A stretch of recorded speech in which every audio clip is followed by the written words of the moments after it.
Hello again, friends. This is Mike. Today we're going to talk about the intersection of genealogy and reincarnation, something I've wondered about for a long time. Some of you may know that I'm an amateur genealogist, and so how that ties into reincarnation is something I've wondered about, and we'll talk about it. Here we go.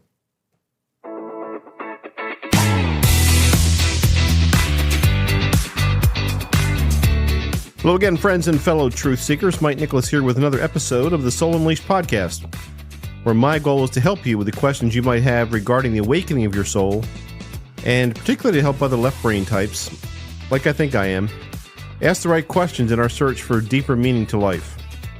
Ultimately, I want to help you unleash your soul from limiting beliefs and smothering paradigms. So let's get started with today's topic. As I mentioned, it's about the intersection of, as I call it, between the pursuit of genealogy research and reincarnation. This is going to be a two-part podcast about this because it's just really too long for one podcast. But what I'd like to do in this first part of it is to go through initially what the concepts are that I'm talking about, how they relate, and then cover three topics today and then three topics probably on Thursday's podcast. So let me get initially started with how I got talking about this. I've been involved in genealogy for over 30 years. Started a long time ago. I've always been interested in history, and genealogy has kind of been a national extension of that. And I've spent a lot of time researching. I've got a huge tree on Ancestry.com, thousands, probably 3,000 relatives on there that I've researched. I've researched both of my parents' family trees, of course, but I've also researched my daughter-in-law's family because I wanted to be able to provide a more complete picture for my grandchildren. And I did all that mostly before I started this Soul Unleashed journey, before I started believing some of the things I believe now, particularly reincarnation. The other day I was talking with my neighbor, and I've mentioned her before on this podcast too, but she's from the Church of Latter-day Saints, Mormon. And I know that Mormons are very involved with genealogy, and I've been to Salt Lake City. I've been to the library. They've got a website called FamilySearch.org, which is amazing. I would presume to say that the Mormons are probably in the forefront of genealogy research throughout the world. But why do they do it? I've heard about it, but I asked my neighbor. She explained a little bit more to me. It's important to them, without getting into this too deep, but it's important to Mormons to be able to do certain actions in this life that seal or help their ancestors who have passed be able to progress in their eternity, wherever they have to be eternity. Mormons have a different concept of what eternity is than, say, Christians or other religions. But they can move, from, forgive me, my Mormon friends, but they can move like from the cheap seats up to the box seats if certain things happen. And part of that is a sealing or other ceremonies that they do here on Earth to help them. So it's important to them to determine who their ancestors are, what the bonds are, who was married to who, and then they conduct that ceremony. So documenting that, researching that is very important to the Mormon religion. That's why they do it. So I was talking to her about all of that, and it just made me think about what happens if I believe in reincarnation? So let me just describe the concepts here. Genealogy research is pretty easily understandable. That's just the research into your family and tracing all your ancestors back, and you go back as far as you can. In my case, my goal was for my grandchildren to research back to each branch of the family when they first came to the United States, so that they knew what country they came from and what nationalities basically represent their background. Now, some of those I've also pursued overseas once I was able to do that, but that was my initial goal. So genealogy helps us understand where we came from. Reincarnation is a belief that we come back into this world over and over and over again and live different lives all the time. Some people believe we've lived thousands of lives. Our souls, we pass, we go through a period of rest, refreshment, relearning, life review. What did we learn in this lifetime? And then we get together and we come back for another adventure. We get together with the third term I want to talk about, soul groups. So for people who believe in this, and I've come to believe in this, we travel our lives in groups of the same souls. So the people that you live with and experience in this lifetime, you have probably lived with in other lifetimes. So my son, Matt, who is passed now, but Matt was my son in this life. In another life, we were buddies, apparently. He shared this with me through another medium session that I had with him. And another session before, we were, sounds silly, but we were lovers in 15th century Spain at one point. I was the woman, he was the man. But the point is that we come back. Sex has no bearing on what our soul identity is. So we've come back many times. We've lived many lives. We've been in many relationships. My son was my friend before. He was my lover before. He was maybe my father before in another lifetime. But all the people that you meet and work with and live with and experience in this lifetime, you've seen before in other lifetimes. That's the concept of soul groups. Man, you could spend a whole podcast just talking about that and reading about that, because I've thought a lot about soul groups and how far they extend, right? My mother's part of my soul group, I would assume, but is her soul group, that includes her mother and her mother's mother, are they part of my group? I don't want to go down that rabbit hole. But that's kind of the things I think about. So those are the three concepts, though: genealogy, reincarnation, and soul groups, that led me to question what I'm doing on the genealogy side. And here's an example of when the question came up. I have an ancestor. His name's Hugh McIntyre, and Hugh McIntyre came to the United States as an immigrant from Ireland in the 1850s or 1860s. When he came here, he knew Elizabeth Martin, my great-great-great-grandmother in Ireland. She was a Protestant. He was Catholic. The story goes they escaped the United States together to get married here because they couldn't do that in Ireland. And it was a big fuss, but they got married in Philadelphia sometime in the 1870s, I think. The point of this discussion, though, is I've got a picture of Hugh in 1885, and he looks awesome, right? He's very important, prosperous-looking guy. Great picture. It's a profile. Dark beard, dark hair. He's wearing a top hat. He looks great. I have a picture of Elizabeth, his wife. Same time frame. She's very pretty, and somehow they survived all these years. The pictures did, and that's part of my genealogy research and collection.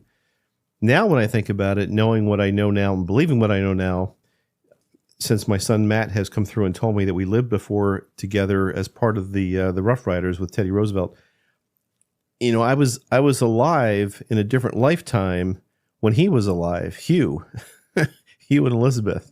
How the heck does that work, right? If I believe in reincarnation and believe in the things that I've come to have revealed to me, I was alive when he was alive, and that just twists my brain up in knots. And so I'm wondering how the heck that works. Well, I've done reading on this, as many of you have that listen to this. You wouldn't be listening to this podcast if you didn't have questions about this. So thank you for hanging in there. And all this stuff, as I've told you before, I thought was nonsense. But I've also read that time is just an illusion in this lifetime. We elect to come into this life with a soul, and we get a body when we come here. And we have this experience, and then we go back and we go through the period I explained to you before, and then we come back again. And we have the option to do that over and over and over again. But the concept of time is just here while we're in this illusion of the world, Earth. Everything is happening at the same time. The only thing that matters is now, this very instant. As you listen to this, it's now. It's hard to wrap my mind around it. Some of you are really smart, maybe do better than me, but it's hard to imagine everything is happening now. There was a movie out recently called Everything Everywhere All at Once, I think it was called. And I watched as much of it as I could stand, basically. But the error in my mind with that movie is that it's the same woman, just having different lifetimes all at the same time.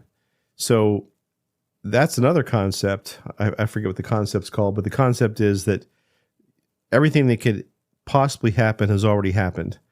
And, if you're driving and you go to a stop sign and you turn right, that's one life. If you turn left, that's another life. But they're all happening at the same time.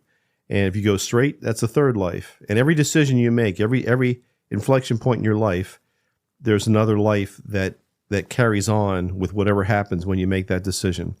So essentially, we're living, I don't know, millions of lives as one individual, but I just can't go down that rabbit hole right now. So the point is that there is no time. We could be living multiple lives all at the same time.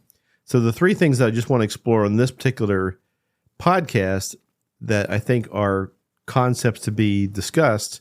First one is reincarnation and our ancestral connections. So if we've lived multiple lives, are our current biological ancestors more significant than those from our past lives? If I'm plugged in and I'm thinking about and researching my grandfather, my grandfather's father, my great-great-great-grandfather, are those connections more important than the soul group that I travel with? The short answer, in my opinion, is that there's no better than or worse than. We kind of plug into a matrix when we come into this life. No one can deny that you inherit certain things from your biological parents, your biological DNA strain that you're part of in this lifetime.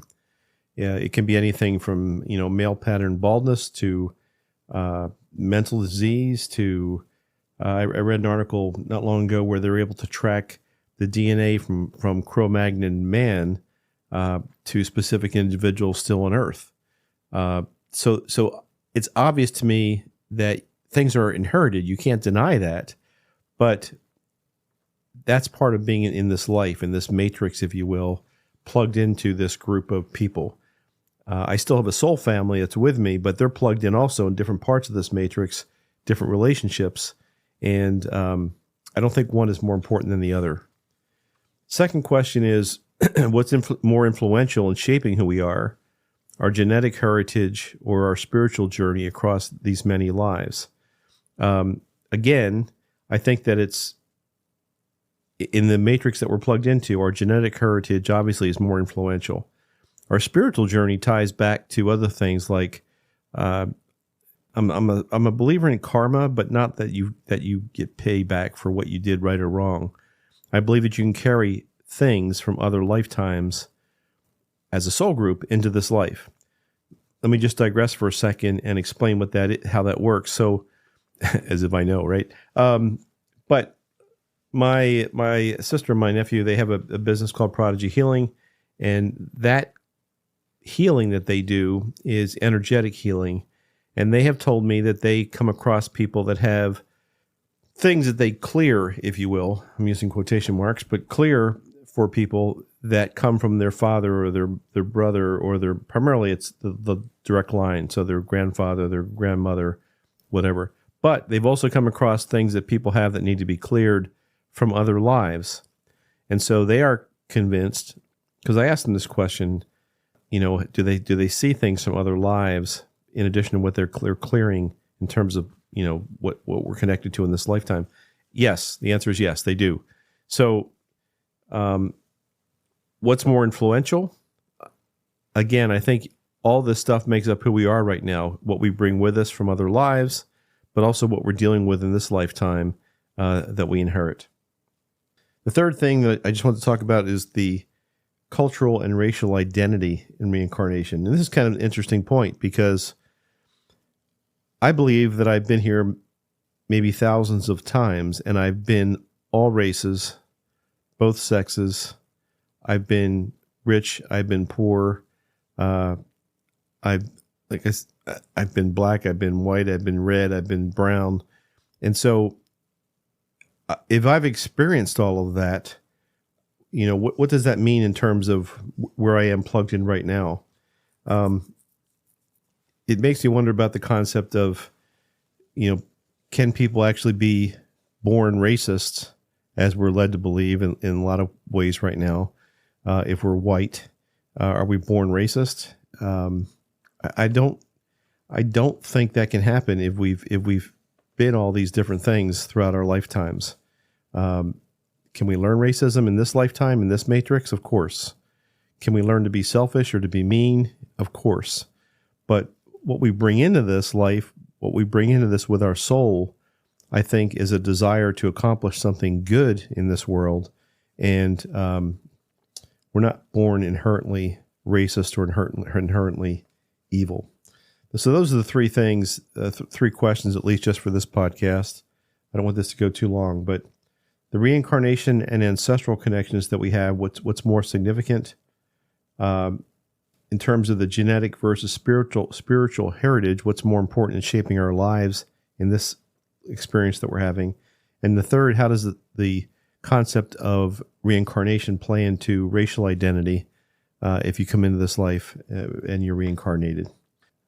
I do not have the answers to this, but as a serious genealogist and as someone who's experiencing, I think, an awakening of my soul and pondering these questions, I have questions about how the heck it all works. I don't think anybody has the answers, but asking the questions, I think, is interesting, and I hope that you're able to stick with me through all this. Thanks again for listening. I'll cover more of this as we go into the last 3 points that I want to cover. I'll pick those back up on Thursday. Thank you. And as always, do me a favor and subscribe to my podcast. I'd appreciate that. Helps other people find me more easily. And so I'm looking for is more people that are questioning things like you are and want to listen to the podcast. Thank you. Bye-bye for now.